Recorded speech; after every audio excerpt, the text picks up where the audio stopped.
Hi everyone, I'm Loretta Morton, I'm Director of Newcastle Art Gallery. Today we're taking you on a behind the scenes tour. You normally see the end product with the exhibition, but today you get to see how we actually get to that point.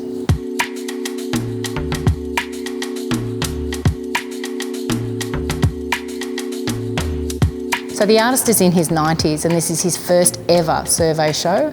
61 years later from his first exhibition at Newcastle Art Gallery, we're finally paying homage to Tom Gleghorn with these beautiful shows. As Director of the Gallery, the artistic direction and final sign-off on the exhibition installation, the look and feel, the way that you follow the journey of the show and follow the narrative is my responsibility.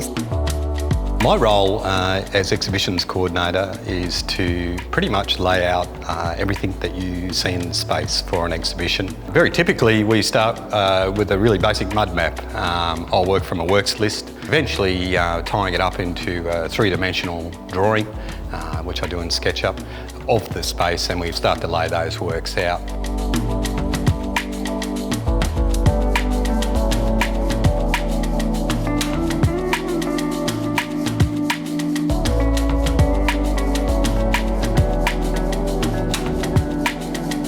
My part basically starts with actually installing the artworks, and there's quite a bit of formulas, mathematic involved. You have a middle line normally, which is 1500 millimeter in our case, and then you work from the middle line and basically hang all the pictures accordingly. Obviously it's very important to make sure that the works are very secure on the wall.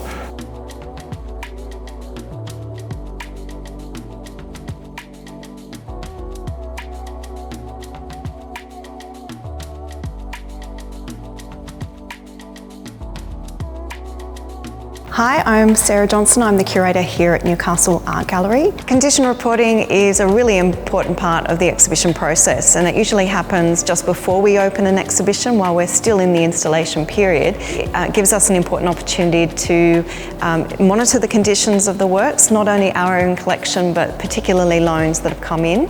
And importantly, at the end of the exhibition when we close, we do a second condition report. My name's Lisa Kirkpatrick.